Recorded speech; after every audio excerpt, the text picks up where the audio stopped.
কেমন আছো বন্ধুরা? আশা করি তোমরা সবাই খুব ভালো আছো। আমিও আজকে থেকে মোটামুটি ভালো আছি। বেশ কদিন তোমাদেরকে ভিডিও দিতে পারিনি, অ্যাকচুয়ালি ভিডিও সেভাবে করে উঠতেই পারিনি। কেন, আমাদের ওপর দিয়ে যা ঝড় গেল, আমার মেয়ের, আমার বরের, এমনকি আমারও বেশ শরীর খারাপ চললো কিছুদিন ধরে। মেয়ের শরীর খারাপটা তো বেশ ভালোই রকমের বড় মতো হয়েছিল, যার জন্য এক সপ্তাহ হয়ে গেল প্রায় স্কুলে যেতে পারেনি, পড়াশোনাও সেভাবে করতে পারেনি, এমনকি বিছানা থেকে সেভাবে উঠতেও পারছিল না। একসাথে জ্বর, বমিটিং, তারপরে লুজ মোশন সব একসাথে হয়েছে। আর ওদিকে আমার বরেরও পেটটা ঠিক ভালো ছিল না। আর এদের করতে করতে হঠাৎ করে দেখি আমারও বেশ গাটা গরম গো। তো আমারও বেশ কিভাবে যে এই 3-4-5 দিন চলেছে, তোমাদেরকে বলতে পারবো না। সেই কারণে আর ভিডিওটা করতে পারিনি। তবে ডাক্তার দেখিয়ে ওষুধ ফষুধ খেয়ে আজ মোটামুটি একটুখানি ভালো আছি। মেয়েও অনেকটা সুস্থ হয়ে এসছে, বড় মোটামুটি ঠিক আছে।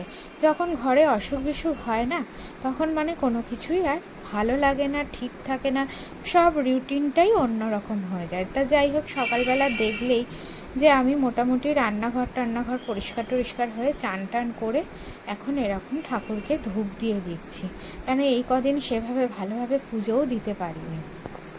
এবার সকাল সকাল উঠে একটু যত তাড়াতাড়ি পুজোটা দিয়ে দিতে পারি তত তাড়াতাড়ি ভালোই লাগে। আর পুজো টুজো দেওয়ার পর এবারে আস্তে আস্তে আমি রান্না বসাবো। তো সবার শরীরটা না ভালো থাকায় বেশি কিছু রান্না করব না, সহজপাচ্যই রান্না করব, যাতে তিনজনেরই সেটা হজম হয়। দেখো, সকাল সকাল গোপুসোনাকেও উঠিয়ে দিয়েছি। উঠে সকালবেলা গোপুসোনাকে খেজুর আর জল দিয়ে দিয়েছি। বাকি ঠাকুরকে পরে পুজো দেবো। তারপর চলে যাবো একটু ছাদে। অনেক দিন ছাদেও যাইনি, দেখি কোনো ফুল টুল হয়েছে কি না। তাহলে আর বৃষ্টির মধ্যে বাইরে বেরোবো না, ওই গাছের ফুল দিয়েই ঠাকুরকে পুজো দিয়ে দেবো, যেটুকু হয় আর কি। তা আজকেও আমার মেয়ে স্কুল যায়নি, একবারে ভাবছি কালকে থেকেই পাঠাবো। তা যাই হোক, ও এখনও শুয়ে আছে, শরীরটা তো সেরকম ভালো নেই। তা ভাবছি কাজবাজ করেই ডাকবো। আর দেখো, এদিকে ব্রেডটাকে তোমার সেঁকছি। যদিও ব্রাউন ব্রেড অনেকে সেঁকে না, তবে আমি একটুখানি সেঁকেই খাই। আর ওদিকে রান্নাও বসিয়ে দিয়েছি, কেন আমার মেয়ে যদি না খায় আমি একটুখানি খেয়ে নেবো। আর সকাল থেকেই আজকে বৃষ্টি, জানো, কোনো জামা কাপড় শুকোচ্ছে না, ঘরের মধ্যে মেলেছি, কি অবস্থা। এই একটা অসুবিধা হয় বর্ষাকালে। তবে যাক, ওয়েদারটা ঠান্ডা থাকলে দেখবে সব কিছু ভালো লাগে। তো এই ওয়েদার চেঞ্জের জন্যেই তো আমাদের সব এরকম হলো। তো যাই হোক, ওদিকে একটুখানি উচ্ছে আলু ভাজা বসিয়েছি, আর এদিকে ব্রেড বসিয়েছি, সেঁকছি, বাটার দিয়ে খেয়ে নেবো। আর মেয়ে বলেছে, মা আজকে ভাত টাত কিছু খেতে ইচ্ছে করছে না, তুমি আমাকে একটুখানি খিচুড়ি করে দিও, সেটাই খাবো। তা ভাবলাম কি, আজকে একটু সব সবজি মিশিয়েই খিচুড়ি করে দিই, তাহলে সহজে হজমও হবে, আর আর এর সাথে বেশি কিছু করতে হবে না। তো তাই জন্য এখানে ব্রেডটা সেঁকে টেকে নিলাম। আর ওদিকে একটু আলু উচ্ছে ভেজেছি, কেন জ্বরের পর না একটু উচ্ছে টুচ্ছে খেলে মুখটা ছাড়ে। আর ও তো একদম মাছ মাংস কিছু খেতে চাইছে না, কেন মুখটা একদম অন্যরকম হয়ে আছে। তা ভাবলাম 2-3 দিন নিরামিষ খেলে ক্ষতি কী, সবসময় তো মাছ মাংস খাই। তো যাই হোক, একদিকে করে ওদিকে আবার মেয়েও উঠে গেছে, ওকে আর ডাকিনি, নিজেই দেখি উঠে গেছে। তা ও ওদিকে নিজের কাজকর্ম করছে, ব্রাশ ট্রাশ করে জল খাচ্ছে।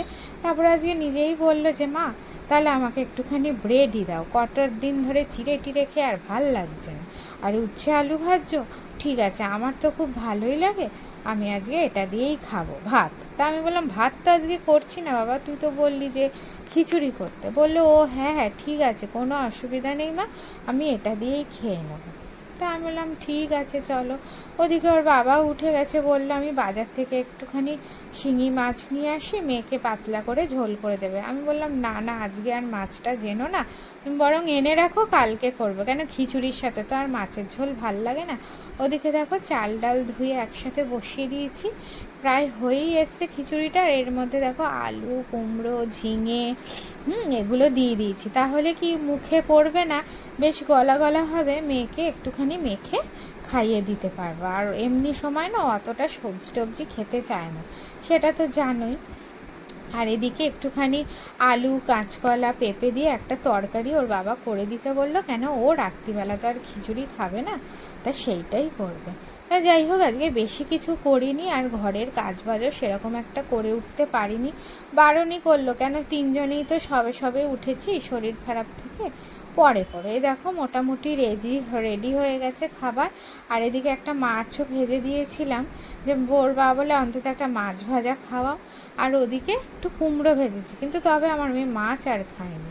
আর এদিকে ঠাকুরকেও তোমার ঠাকুরের জন্য আলাদা তুলে রেখেছিলাম, ঠাকুরকেও তোমার ওই খিচুড়ি প্রসাদই ভোগের মতো দিয়ে দিয়েছি। তো এইভাবেই আজকে মোটামুটি সারাটা দিন কাটলো। তবে মেয়ের পাশাপাশিই বেশি থাকতে হচ্ছে, বেশি কাজকর্ম এখন আর করতে পারছি না, যতটুকু ওকে সময় দেওয়া যায়। শরীর খারাপের সময় তো বাচ্চা কাচ্চাগুলো মাকেই চায় না। আর আমিও ভাবলাম থাক, আবার যদি কাল থেকে স্কুল চলে যায় তখন না আর কি হবে। তারপরে আবার জানো তো একটু ছাদে গেছিলাম, দুটো বলেছিলাম না আগের দিন ওর বাবা গাছ এনেছিল, সেইভাবে পোতারও সময় পাইনি। তা আজকে দেখলাম একটা টব ফাঁকা আছে, সেই ফাঁকা টবের মধ্যে সে একদম মাটিটা শুকনো হয়ে গেছে। তো একটুখানি জল খুলে মাটিটাকে একটুখানি নরম করে মোটামুটি একটুখানি ওটাকে পুঁতে দিলাম, কেন বারান্দায় রাখলে তার বৃষ্টির জল পৌঁছাবে না। এটা হলো একটা জুঁই ফুলের গাছ, তবে ওই সেদিন দোপাটির গাছটাও বসেছিলাম, কেমন দেখছি যেন একটু মরে মরে গেছে, সেভাবে ঠিক যত্ন নিতে তো পারিনি। আর যত সবজির খোলা ছিল সেগুলোকেই আমি সার করি, আলাদাভাবে না আর সারটার কিনি না।